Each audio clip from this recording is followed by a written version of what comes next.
Oi, meu nome é Alan Dantas, sou psicólogo e neuropsicólogo, professor e poeta, e este é o podcast Pausas, um momento de conversa à sombra de nossas vivências e ao sol das urgências que tecem quem somos.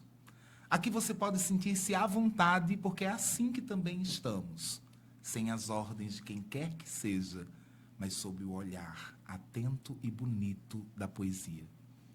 É ela quem, em nossos olhos cheios d'água, abriga a educação, a saúde e a sociedade. Temas do nosso podcast. Nós somos mar e convidamos você a viver essa pausa conosco. Vamos mergulhar? E para esse primeiro episódio, eu tenho a honra de receber duas presenças ilustres aqui no estúdio. Uma de um poeta que me ajuda muito no ser psicólogo, no ser professor e no ser também poeta. E outra, uma amiga, uma parceira de vida que me ajuda bastante na constituição de quem eu sou e que me ensina sempre que eu posso olhar para mim com amor. Eu acho que é isso que Vitória Queiroz é na minha vida e, é claro, ela foi escolhida para esse momento exatamente por esse motivo. Não é nenhuma surpresa, né? Vitória é alguém que participa da minha história de forma muito bonita e eu tenho a honra de poder trazê-la para uma conversa aqui conosco. Antes de ouvirmos um pouquinho de Vitória, eu gostaria de trazer um dos poemas de Manuel de Barros que vai dar o mote para a nossa conversa hoje. O poema tem por título O Apanhador de Desperdícios. Uso a palavra para compor os meus silêncios. Não gosto das palavras fatigadas de informar. Dou mais respeito às que vivem de barriga no chão, tipo água, pedra, sapo. Entendo bem o sotaque das águas. Dou respeito às coisas desimportantes e aos seres desimportantes. Prezo insetos mais que aviões. Prezo a velocidade das tartarugas mais que a dos mísseis. Tenho em mim um atraso de nascença. Eu fui aparelhado para gostar de passarinhos. Tenho abundância de ser feliz por isso. Meu quintal é maior do que o mundo. Sou um apanhador de desperdícios. Amo os restos, como as boas moscas. Queria que a minha voz tivesse um formato de canto, porque eu não sou da informática, eu sou da invencionática. Só uso a palavra para compor os meus silêncios.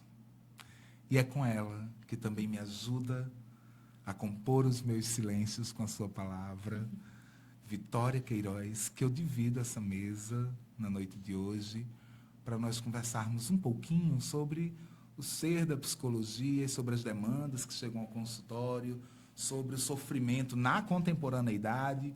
Mas, antes de começar, Vitória, eu gostaria, inclusive, de explicar uma dinâmica aqui do nosso podcast, tá bom? No início de cada um dos episódios, eu vou perguntar aos convidados como é que eles estão. Mas eu não quero aquela resposta automática, né? Que a gente geralmente dá, tudo bem, estou bem. Essa é a resposta que muitas vezes, inclusive, a gente escuta no consultório, né? A primeira resposta é essa. Eu gostaria que você me dissesse, hoje, aqui, agora, Vitória, como é que você está? Olá, boa noite. Meu nome é Vitória Queiroz e gostaria primeiro de dizer que é um prazer estar aqui, né, ao lado de alguém que eu tanto admiro e com quem eu divido um caminhar muito bonito há um tempo. E aí, como eu estou hoje? Cansada. Inevitavelmente Sim. cansada, né? Acredito que como você também. Estamos. Mas muito grata e muito feliz de estar aqui hoje com você. Para quem não conhece bem a história, Vitória Queiroz é, além de minha ex-aluna, amiga e outras coisas mais que a gente vai colocar assim abaixo Muitas. do tapete neste momento, ela é minha parceira lá no Espaço Terapêutico Morada. É uma invenção nossa, a Morada, e é com ela que eu divido os dias, as angústias e as alegrias de ser psicólogo, né? E de estar lidando com o sofrimento, com o aqui e agora das pessoas, com as emoções que estão ali todos os dias batendo a nossa porta e dialogando conosco. Mas, Vitória, eu acho que é interessante você trazer, inclusive, essa ideia do cansado, porque desconstrói bastante muito de como nós olhamos para o psicólogo, né? Sim. Eu tenho uma amiga, que é a Gisleide Sena, uma grande gestalterapeuta, que ela diz que nem todo consultório é nude. Uma vez ela me disse isso em uma conversa. E quando ela me colocou isso, eu fiquei bastante pensativo para pensar que, de fato, né, nem todo consultório vive a ideia da calma, do padrão, né, de ser nude, de ser de uma cor só, monocromático. Não, consultório é lugar de movimento, né? Consultório é lugar ali de uma expressão das emoções que muitas vezes do nude, né, está muito distante, ou da calma está muito distante. E nós, enquanto profissionais, nós, enquanto psicólogos, também vivemos isso. Como é que tem sido para você? E aí é muito interessante o que você falou, porque da mesma forma que o consultório não segue um padrão, nós também não seguimos, né? Seja nas nossas abordagens, enfim, na nossa forma de olhar o sujeito. Mas eu, enquanto psicóloga, tenho refletido bastante na realidade esse meu fazer e dando espaço a minhas outras versões para além da psicologia, né? Hoje a gente vê uma ideia da psicologia muito romantizada, muito no sentido de como se existisse um conto de fadas que na realidade não existe. A gente conversa muito sobre isso no nosso particular, até para que a gente possa aliviar algumas angústias que a gente carrega, né? E uma delas eu acho que é isso, é o como nós realmente estamos, como se a gente não pudesse estar como nós estamos, né? Como se a gente não pudesse sentir, às vezes. Como se a gente não pudesse estar cansado, Exato. Por exemplo. Exato. E eu me assusto muito, por exemplo, com o que as mídias, as redes sociais digitais têm exigido de nós, psicólogos, assim. Olhando ali o feed, né, naquele movimento frenético que o feed faz conosco, de rolar ali a timeline do Instagram. E eu sou uma pessoa, enfim, muito do Instagram, né? Mas rolando, a gente vê muito anúncio. Eu, por exemplo, pelo menos, recebo bastante. Anúncio de cursos sobre como potencialize o seu consultório, lote a sua agenda, aprenda como cobrar R$ 400 uma consulta, ganho 24 mil por mês, né?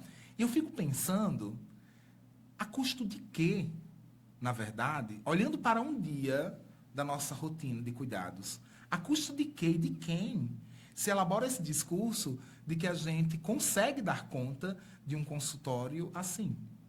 Você acredita que isso é possível? Você olha para isso de forma possível?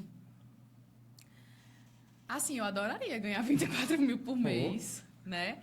Mas eu acho que a gente precisa, de fato, antes de ter isso como uma meta, como um objetivo e correr incessantemente, né, em busca desse ideal, que se torna um ideal, quando a gente vai acompanhando esse processo das redes sociais, a gente se coloca num processo, às vezes, de comparação. Enfim, eu acho que, antes de mais nada, a gente precisa se conhecer. Entender os nossos limites, entender as nossas fragilidades, até onde a gente consegue ir. Né? Porque não tem como eu delimitar se alguém consegue ou não. Eu consigo dizer que eu não consigo. Dentro do meu fazer hoje, eu não consigo. E tudo bem eu não conseguir também. Até porque no consultório a gente não tem um padrão de atendimento. Não. Né? Não existe um padrão de movimento. Não. Né? O movimento do consultório ele é muito oscilante. Tanto na psicoterapia pessoal, né, tanto no encontro com as pessoas, na sua individualidade, esse encontro oscila muito, a disposição para falar, né, a fluência do diálogo, isso oscila bastante, mas também entre um paciente ou cliente e outro, isso é muito mutável. Assim. Eu percebo que, por exemplo, na graduação, nós estudamos juntos, viu, gente? Nós fizemos a graduação em psicologia juntos. Eu fui professor de Vitória na 3ª série do ensino médio. E, tipo, quando entrei na faculdade no ano seguinte... Pensou que tinha se livrado de mim. Não livrei. Claro que não. Foi um absurdo, mas foi também muito gostoso encontrá-la ali, porque ela me acolheu de uma forma incrível. Você sabe que sempre que eu lembro disso, eu me emociono, porque o meu primeiro dia na UNP, ali na faculdade de psicologia, era de muita tensão. Eu já era bem mais velho do que o restante da turma, né? E, tipo assim, eu já estava, sei lá, já tinha feito tanta faculdade, querendo fazer mais uma, né? E quando eu cheguei à sala de aula, que encontrei você, para mim foi como assim, um lugar para onde eu ir. Entendeu? Mas tá bom, isso a gente deixa para um outro momento. Na graduação, eu vivi, e você também, muito o discurso de que a gente ia morrer de fome. Sim. Não é? E aí, quando termina a graduação, a gente começa a trabalhar. Não é, né, um oásis de Não. Betânia, mas a gente começa a trabalhar e olha para o Instagram, a gente é atacado por um outro discurso, que é agora é o seguinte, ó. Vamos ver se você lota essa agenda, vamos ver se você consegue atender por R$ 400 uma sessão, né? E por aí vai. Ou seja, durante a graduação eu dou conta da impossibilidade e agora depois da graduação eu dou conta da minha incompetência. Sim. Parece que é esse lugar que nos guardam, né? E aí a gente entra, né, querendo ou não, num processo de autocobrança imenso, né? Porque a gente passou a graduação querendo ou não desconstruindo isso um pouquinho, né?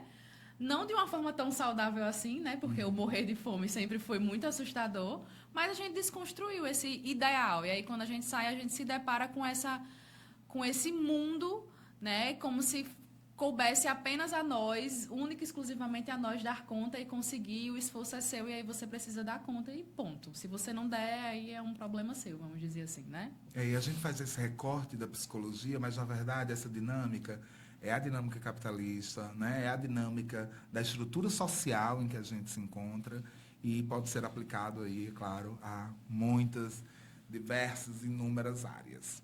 Mas, na psicologia, eu gostaria de lhe perguntar assim, o que foi que você escolheu fazer? Eu costumo dizer que a psicologia, ela sempre é, para mim, uma descoberta. Ela é uma descoberta atrás da outra, sempre.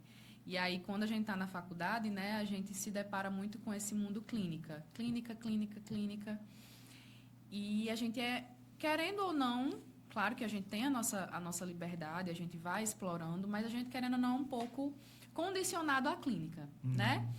E aí, quando eu terminei, surgiu uma oportunidade, né, de trabalhar na área hospitalar, que eu não fazia ideia de como seria. Foi algo extremamente assustador, mas encarei, né, novamente o aspecto da descoberta. E aí foi algo extremamente significativo na minha trajetória, enquanto ser humano também, principalmente, eu diria, né? Enquanto psicóloga, assim, eu tinha acabado de me formar, eu estava naquela sede de viver a psicologia, então foi fenomenal, mas também para mim, enquanto ser humano, né? Eu trabalhei aqui na clínica de hemodiálise, é um espaço muito complexo, então eu pude lidar com muitas vivências, me descobrir de formas que eu realmente não imaginava. E aí depois, outra área completamente diferente, né, que foi a escola educacional, que estou até hoje e que também me encanta todos os dias, que também foi uma grande descoberta. E aí a psicologia, para mim, ela é isso, ela é viver todos os dias o novo. O que eu talvez não acreditasse que faria sentido, passa a fazer, porque a psicologia, ela é isso, né? Ela é construir sentidos e a gente só constrói quando a gente vai, quando a gente tenta, quando a gente vive, de fato. Sempre que alguém me pergunta assim, estudantes de psicologia ou quem quer fazer psicologia, né? Sempre que eu encontro, eu tento me colocar naquele lugar, né? E tento dizer o que não me disseram, o que não me disseram, que é o seguinte, ó, vá, né, caminhe, porque você vai aprender lá. Né? A graduação é com certeza uma base muito importante, as leituras são muito importantes, mas é no dia a dia do consultório, no encontro com as pessoas, ou no dia a dia das organizações, no dia a dia do hospital, né, no dia a dia das instituições sociais, onde quer que a psicologia encontre lugar para estar, que nós vamos aprendendo a ser psicólogos. Você falou aí, e eu estou olhando para a nossa troca na graduação e pensando em que momento a gente realmente falou sobre psicologia hospitalar. Porque eu lembro que nós trabalhamos, por exemplo, em psicologia social, alguns aspectos, a gente trabalhou, sim, dentro de saúde coletiva, né, saúde pública, mas do dia a dia, do cotidiano, ainda mais na especificidade da nefrologia, né, que tem características tão peculiares. Porque eu lembro que você e Samara, né, que também estudou conosco, que trabalharam ali, que estão trabalhando, né, Samara que está Continua ainda, isso. na nefrologia. Qual é a demanda assim, da vivência da psicologia hospitalar na nefrologia? Na nefrologia, a gente tenta trazer essa parte da aceitação, né, do paciente com relação ao tratamento. Porque é um processo muito difícil, é um processo muito doloroso. Às vezes é um tratamento que ele faz para o resto da vida, é relativo, mas em alguns pacientes ele acaba, né, tendo que fazer para o resto da vida. E aí o nosso trabalho enquanto psicólogo é muito voltado para isso, para essa aceitação com relação ao tratamento, a compreensão de que aquele tratamento não necessita dizer que a vida dele precisa parar, né? A gente trabalhava muito isso com o paciente, de que ele passava 4 horas no tratamento, mas ele tinha, enfim, as outras 20 horas lá fora, né? E que ele podia fazer essas 20 horas valer a pena. E que estar ali era justamente fazer por onde viver essas 20 horas. Então, a gente trabalhava muito essa perspectiva da aceitação e do compromisso com o tratamento, que existem as especificidades, né? Existe a questão do consumo de água, dos alimentos. Então, era muita psicoeducação, muita psicoeducação, muito acolhimento, porque são pessoas que existem muitas fragilidades, né? É isso que eu ia perguntar, assim, quem são essas pessoas que frequentam, por exemplo, né, o hospital de diálise? São pacientes que, em si, eles já carregam algumas fragilidades físicas, né? Porque a maioria dos pacientes, eu falo pelos que nós tínhamos, né? Eles eram pacientes que tinham ou problemas de pressão, diabetes. Então, eles já carregam algumas fragilidades físicas, algumas questões físicas que muitas vezes levaram ao ponto de fazer o tratamento, né? Acabaram chegando ao ponto de fazer o tratamento. Então, isso já é algo que eles carregam, esse sofrimento. E aí, chegar ao ponto de fazer o tratamento para eles era, assim, inaceitável.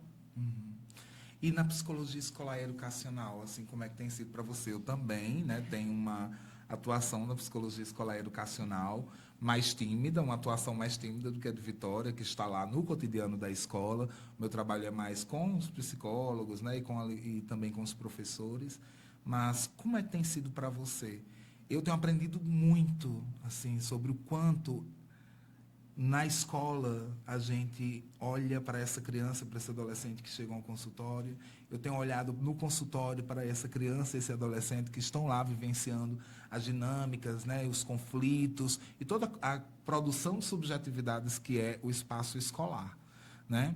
Mas como é que tem sido para você ver essa integração, olhar para esses sujeitos? O sujeito do consultório, você trabalha com adolescentes, né? E o sujeito da escola. Eu acredito que estando lá, né, como você mesmo falou, estando inserido no contexto escolar, é que a gente muitas vezes percebe a importância da gente cuidar também desse contexto na promoção de vida mesmo desse jovem. O quanto a escola ela é fundamental na construção que esse sujeito faz todos os dias. Estando lá é que a gente entende a importância do nosso papel lá e de todos os outros, dos professores, enfim, da família nesse processo também.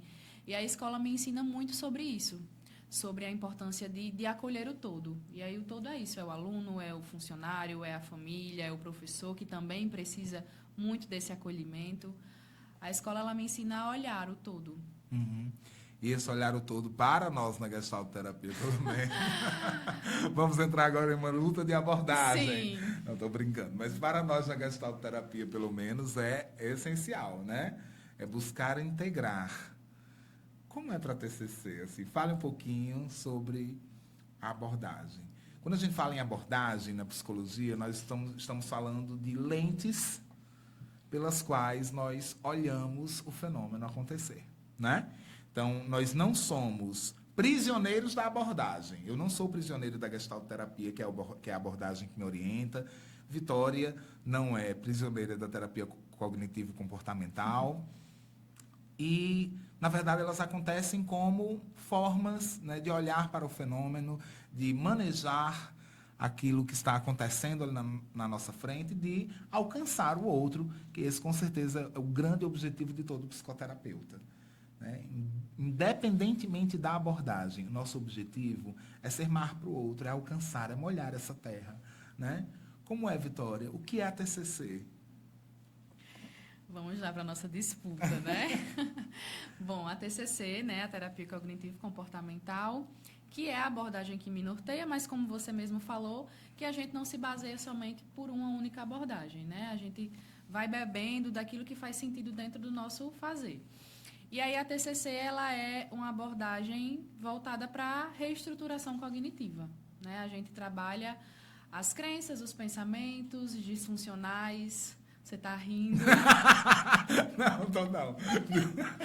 Tá sim, mas eu vou continuar. Eu tô rindo porque eu sabia que você iria olhar pra mim e ia rir disso. Vá, continue. Porque, gente, Todo meu a respeito gente TCC, tem uma minha gente, pelo amor de Deus. disputa interna É. com relação às nossas abordagens, mas é com todo respeito e carinho, claro, Não, porque né? quando você terminar, eu vou explicar por que eu tenho esse olhar assim. Mas vamos Talvez lá. eu brigue com você aqui, mas tá tudo certo. Bom, na TCC a gente trabalha exatamente o que eu falei, né? A palavra eu não gosto de usar modificação, mas é a flexibilidade mesmo de cognições, de pensamentos, comportamentos, justamente para a gente trazer emoções mais agradáveis, trazer esse aspecto da funcionalidade para o sujeito, né? Porque dentro da ótica dos transtornos é algo que é muito prejudicado, o aspecto da funcionalidade. E a gente trabalha justamente essas distorções cognitivas, são os pensamentos disfuncionais, para trazer maior bem-estar, trazer flexibilidade, enfim, para possibilitar novas formas de existir para o sujeito. E eu soltei aqui essa brincadeirinha com a TCC, porque é uma brincadeirinha nossa, tá? Mas eu tenho um profundo respeito pela abordagem, pela história da abordagem.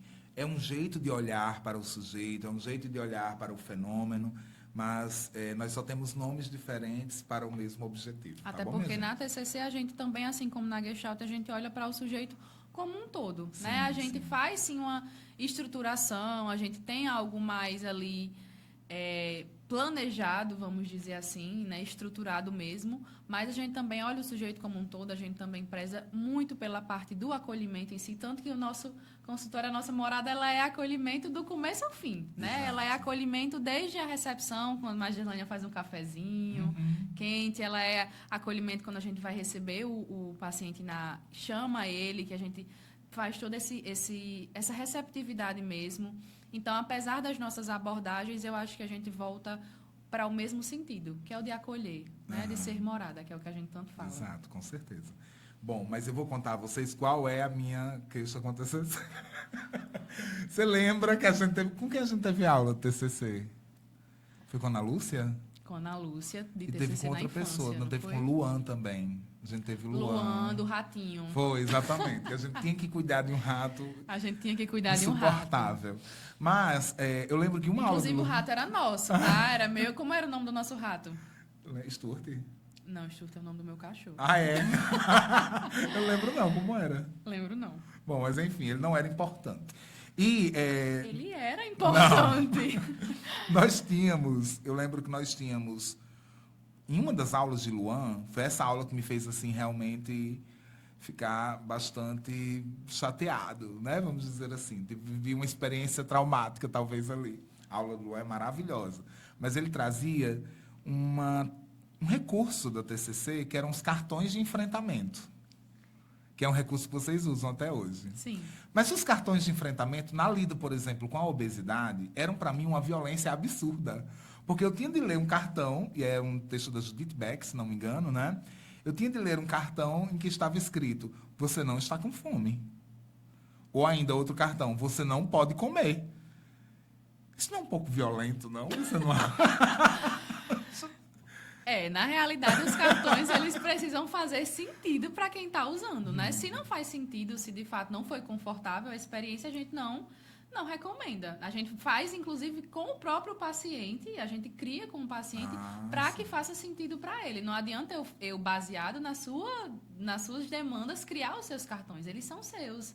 São as suas formas de enfrentar. Então, é você que precisa delimitar quais são as suas formas de enfrentar. Não é uma receita pronta. Uma defensora. Eu defendo até a alma.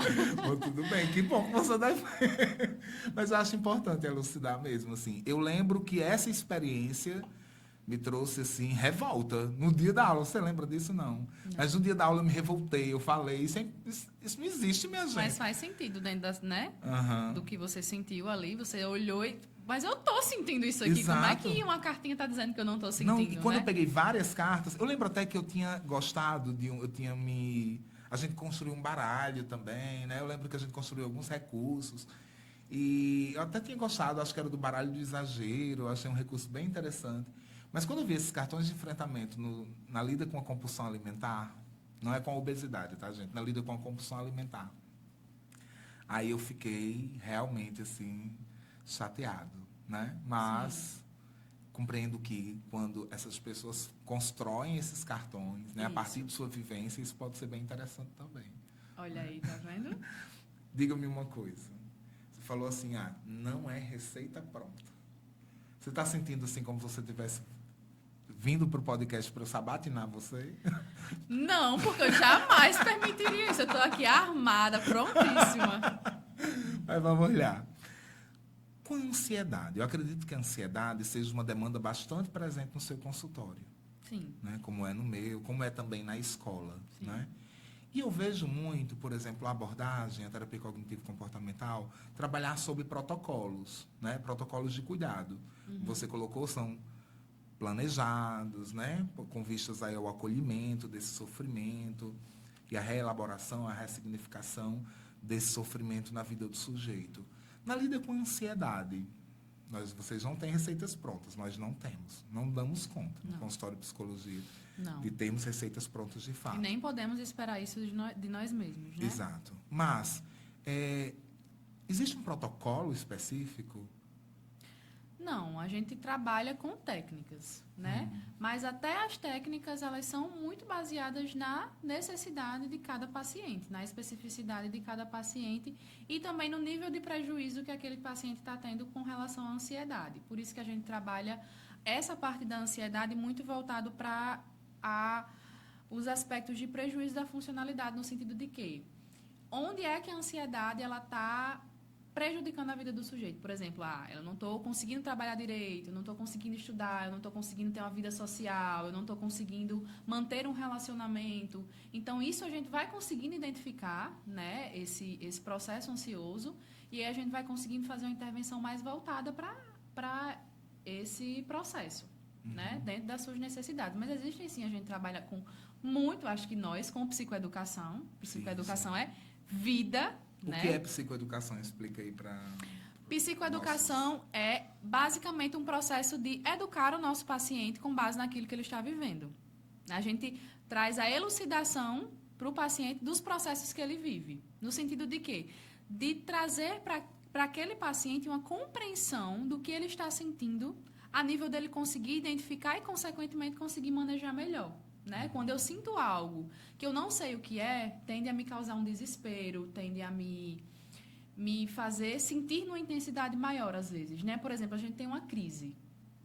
Muitas pessoas têm crises e elas não conseguem identificar que é uma crise. E aí acabam achando que é um infarto, né? Vai para a UPA. Então, qual é o sentido da psicoeducação? É justamente trazer esse processo de conhecimento para o paciente do que é a crise, né? Do que é que está envolvido naquela crise, do que é que ele pode fazer, que a gente já trabalha os exercícios de relaxamento, de respiração, que tem muito dentro da TCC, né?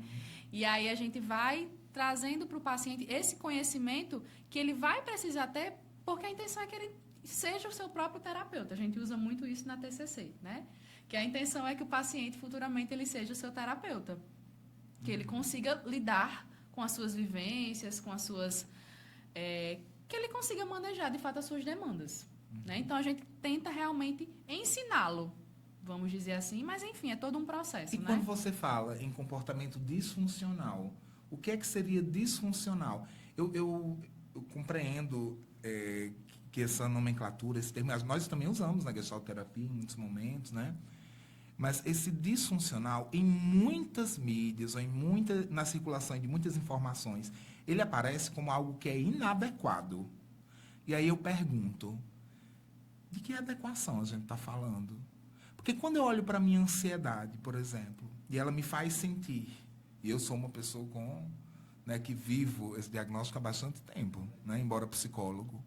Mas quando eu olho para a ansiedade e percebo que os sintomas estão no corpo, mas eles estão para além do corpo. Então, no corpo eu sinto taquicardia, no corpo eu sinto a falta de ar, no corpo eu sinto o tremor, né? Aquela angústia que parece que está solidificada aqui dentro, seja em um entalo, seja aqui, né? Feito angústia, uma angústia personificada, né? Uma angústia materializada. Mas esses sintomas, essas características da ansiedade, elas também aparecem na minha percepção de mundo, na minha visão de mundo. E aí, tudo bem, eu sou psicólogo. Eu vivo uma crise de ansiedade. E aí eu, de repente, não consigo estar com meu paciente no consultório. Ou eu não consigo estar na escola, né, lá dando uma palestra. Eu não consigo cumprir um compromisso social. Não é estigmatizador pensar em olhar para esses movimentos como inadequados?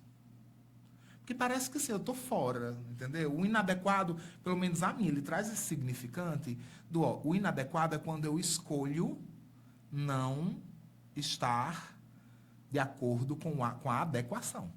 Eu não me adequei àquele lugar. Faz sentido para você? Faz sim. E aí, quando a gente fala em disfuncionalidade, o que é que você quer dizer? É dessa inadequação Não. ou é de uma outra perspectiva? Quando eu falo de disfuncionalidade, eu estou falando que aquilo está gerando um sofrimento. Quando eu falo de disfuncionalidade, é porque está gerando um incômodo naquele paciente, está gerando um processo naquele paciente de sofrimento, por exemplo, o fato dele não estar conseguindo trabalhar. Então, não é sobre ele não conseguir, é sobre como ele está se sentindo ao não conseguir. Entende? Não é sobre eu não conseguir ir para a escola. É como eu estou me sentindo não conseguindo ir para a escola porque eu estou tendo uma crise de ansiedade. Então, a disfuncionalidade não é só sobre o que eu não faço. E nessa discussão sobre ansiedade, eu trago uma dica de livro, uma dica de leitura, não é apenas dica de livro. Né? Dica de livro é quando a gente só cita o livro, você, que interessante, morreu Maria Preá. Não, eu estou falando aqui de uma dica de leitura, para você experienciar essa leitura, que é o livro do Alexandre Coimbra Amaral, Toda Ansiedade Merece um Abraço. E nesse livro, o Alexandre traz uma definição de ansiedade. Primeiro, ele elabora uma metáfora, né, sobre uma crise de ansiedade, como ela se dá, e ele traz a seguinte definição. Ele coloca assim: a ansiedade é uma neblina que nos impede de estar no momento presente de forma minimamente tranquila e que, ao mesmo tempo, nos leva a imaginar o que de pior pode acontecer conosco no futuro próximo. É o fantasma do imprevisível, do incontrolável, do indecifrável da vida. É interessante observar como Alexandre traz essa noção de ansiedade, porque ela dialoga muito também com a nossa vivência no consultório. Quem vive a ansiedade chega ao consultório com um único objetivo: controlar. É possível, Vitória?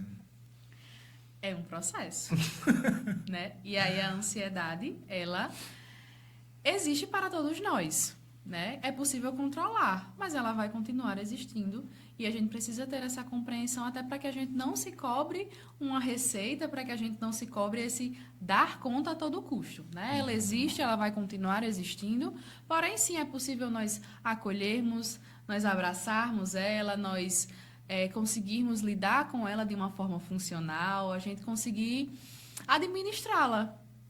Você assistiu a Divertidamente 2? Eu assisti. Eu não assisti ainda, minha gente, mas eu confesso a vocês que depois que esse filme apareceu e toda a construção midiática dele se deu, a ansiedade, inclusive, aparece como praticamente o personagem principal, né? E eu não consigo falar em ansiedade sem lembrar daquele boneco laranja. Como é pra vocês, assim? Você assistiu ao filme? Assisti. E aí, como foi? Quem é a ansiedade no filme? Eu acho que o filme, ele traz muito aspecto da TCC, né? Como você mesmo sabe. Porém, ele traz muito a psicoeducação em si, né? De fato, a gente vê que existem algumas interpretações, algumas discussões que a gente não vê muito sentido, que a gente vê que leva para o outro lado, porque eu acredito que o principal do filme é trazer a psicoeducação sobre a ansiedade, né? No sentido de que é uma emoção, no sentido que ela muitas vezes ela toma um pouquinho de conta, vamos dizer assim, mas que ela não abre, que as outras não deixam de existir, ou que, enfim, não é possível a gente manejar, a gente consegue. Inclusive, a gente cria possibilidades para isso. E o filme tinha tudo para ter um aspecto muito positivo nesse sentido da psicoeducação, né? De trazer a nível de compreensão mesmo sobre a ansiedade, não de naturalizá-la a todo custo, ou de banalizá-la até, não, mas de aumentar essa compreensão, né? Só que aí muitas vezes as pessoas elas acabam trazendo o personagem da ansiedade de uma forma banalizada mesmo, ou então intitulando tudo como ansiedade, né? Acaba não tendo esse aspecto muito crítico, que é interessante que a gente tenha. Sim, é importante, porque senão a gente acaba vivendo uma dinâmica irresponsável da Exato, coisa, né? exato. Eu não assisti ao filme, mas eu vi algumas cenas. E uma cena que chamou bem a atenção é quando a ansiedade chega. Porque parece que ela, assim, ela veio do nada. Ela e outros sentimentos, elas aparecem do nada. E a ansiedade, ela é construída.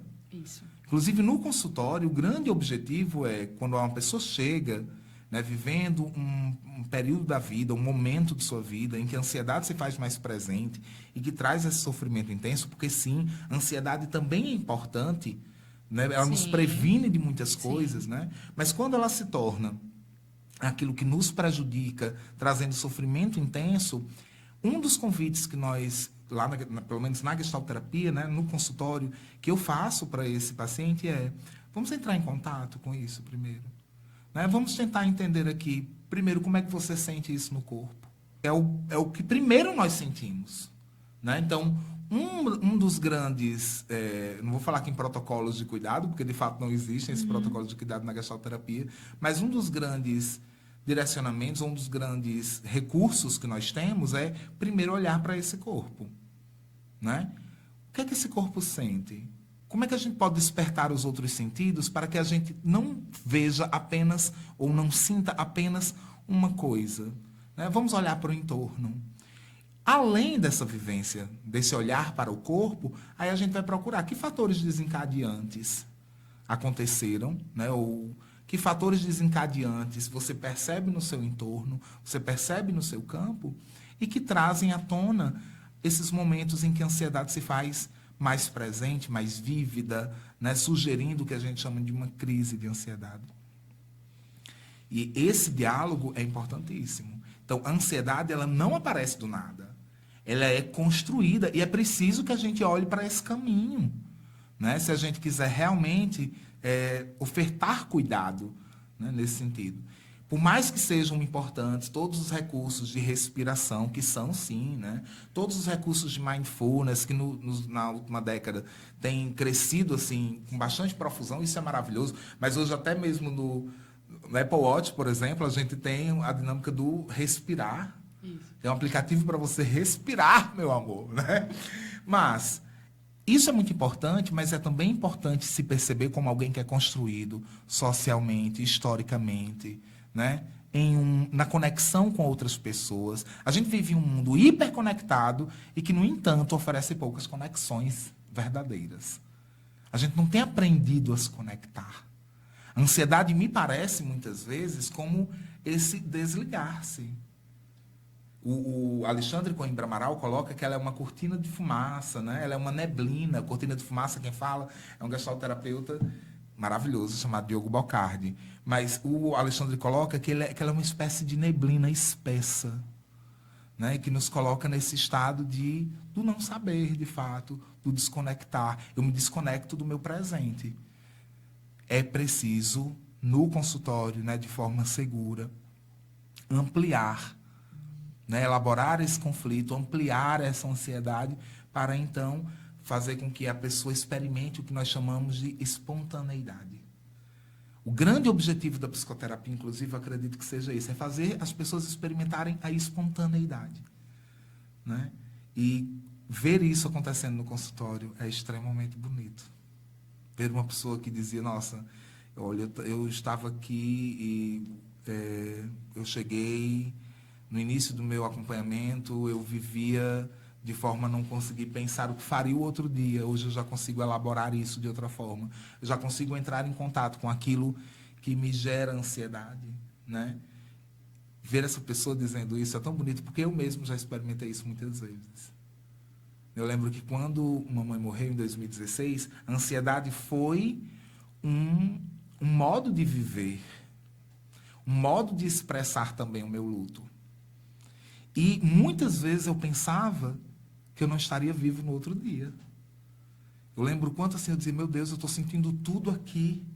Eu vou morrer, eu vou sofrer um infarto, mas além disso, tudo vai ser ruim amanhã. Tudo de pior vai acontecer. Né? E hoje estou aqui, vivendo uma outra dinâmica. Eu olho para esse lugar, para esse tempo, com muito respeito. Eu não olho me condenando, pelo contrário, eu olho com muito respeito para esse lugar e para esse tempo, porque foi um tempo em que eu enfrentei durezas, assim, né? E é com esse respeito que a gente também acolhe quem chega ao consultório. Né? Com essa empatia, com esse amor que a gente acolhe também quem chega ao consultório. Qual a importância, Vitória, assim, da psicoterapia para uma pessoa que vive ansiedade? Eu acredito que é uma construção, né, para essa pessoa. Desde o processo, como você falou, né, de percepção dos sintomas, dos processos que fazem com que aquilo aconteça, que geram aqueles sintomas, de autoconhecimento, mas, além de tudo, e muito mais importante, também, como você falou, de cuidado, né? Se perceber no lugar de poder ser cuidado.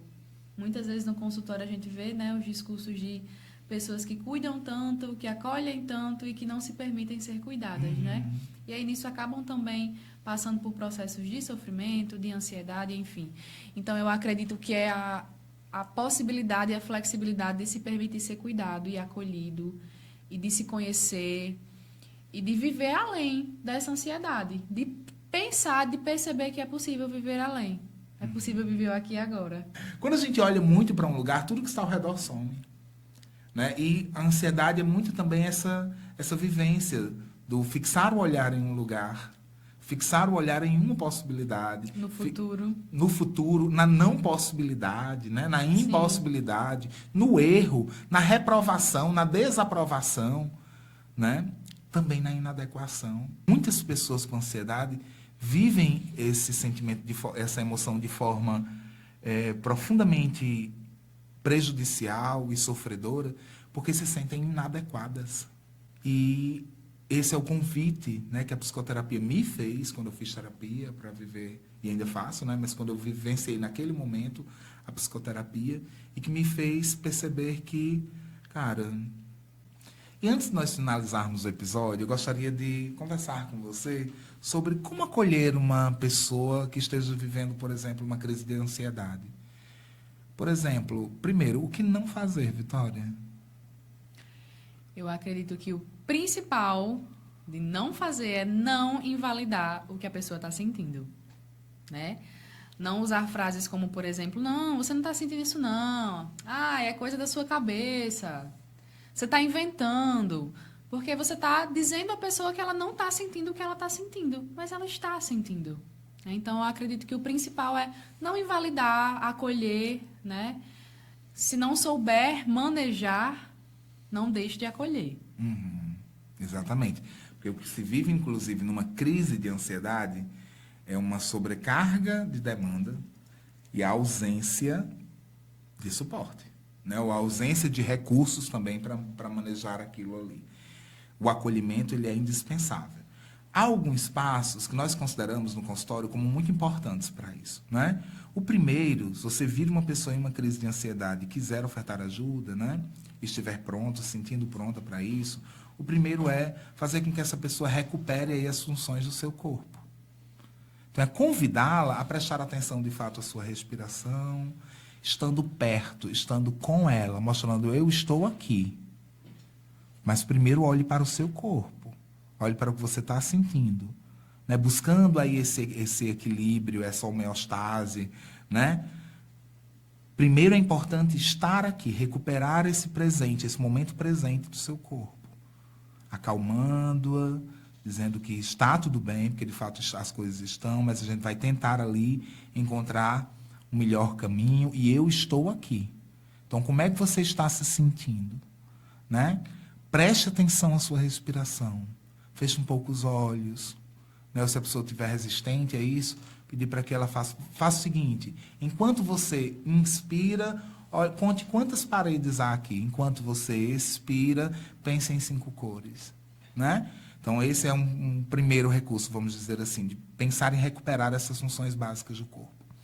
O segundo, e essa intervenção é uma intervenção baseada numa orientação dada por um grande psicólogo, gestalterapeuta, que é o Diogo Bocardi, de quem eu já falei aqui em alguns momentos. O segundo momento é ser apoio para essa pessoa nomear o que ela está sentindo. Porque ela consiga verbalizar o que sente. Né? Um terceiro passo, quando esse corpo já estiver recuperado, né? Identificar aí quais foram os desencadeantes, ou, como muitas vezes nós ouvimos, quais foram os gatilhos, né?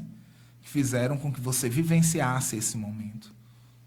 Até que depois disso a gente consiga realmente fazer uma orientação para, por exemplo, um encaminhamento profissional, se a gente percebe que esse é um quadro persistente na vida dessa pessoa. O que não fazer, como Vitória disse, é justamente negar o que a pessoa sente, porque para ela é muito real. Então, Vitória, deixa eu dar um cheiro. Daqui, a mãe passa o dia se cheirando, minha gente. Em cada espera do paciente é um abraço, é um cheiro, é real, é real. E há dias que, assim, tipo, eu não estou mais prestando para nada. A gente se abraça. A gente só faz se abraçar, ninguém fala nada, né? Nada, só assim. O nome disso é parceria de vida e de alma. Sim. Muito obrigado por sua presença. Muito obrigado por acolher a vida comigo. Nas nossas diferenças, construindo uma psicologia em que a gente acredita. E esse espaço, que é o Pausas, será sempre aberto para que você esteja aqui conversando conosco, distribuindo beleza, simpatia e a sua inteligência, que tanto me faz também te admirar. Eu sou fã do seu trabalho também. Sou fã da psicóloga que você é.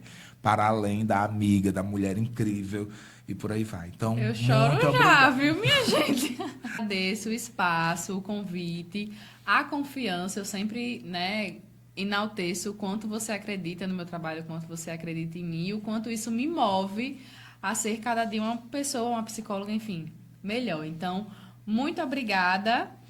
Estão todos convidados a conhecer o nosso espaço, Morada Espaço Terapêutico, um cantinho muito aconchegante, muito lindo, construído com muito amor por nós dois. E por Magirlânia. E por Magirlânia, e que estamos prontos para receber cada um de vocês. Isso, gente. O Morada Espaço Terapêutico fica na rua 24 de junho, número 1333, no centro de Açu. E vocês podem nos seguir no Instagram também, @moradapsi. Também no meu Instagram, @soualandantas. E no YouTube, onde esse podcast também é veiculado, você pode curtir e acompanhar o canal da TV Açu. Então, curta esse episódio, compartilhe com a galera, tá certo? E vamos juntos fazendo as pausas necessárias para vivermos os mares de dentro que estão em nós.